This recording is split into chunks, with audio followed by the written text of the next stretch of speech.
Welcome to another delicious adventure with Duey C.K. Today, we're celebrating Labor Day with a grilled corn fiesta that will make your taste buds dance. This summer staple is not only tasty but also steeped in history. Let's dive into the recipe and a bit of the past. First, gather your fresh ears of corn, preferably still in their husks. Soak them in water for about 15 minutes to ensure they steam perfectly on the grill.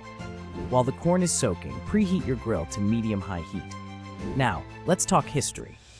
Corn, or maize, has been a vital crop in the Americas for thousands of years, dating back to ancient civilizations like the Maya and Aztec.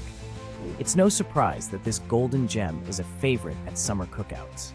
Once your grill is ready, place the soaked corn, husks and all, directly on the grates. Grill for 15 to 20 minutes, turning occasionally until the husks are charred and the kernels are tender. Peel back the husks and get ready to add some flavor.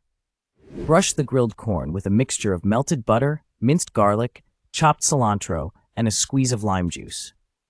Sprinkle with a pinch of salt and a dash of chili powder for a spicy kick. And there you have it, a Labor Day treat that's both simple and sensational. Enjoy your grilled corn fiesta and celebrate the end of summer with this perfect party dish.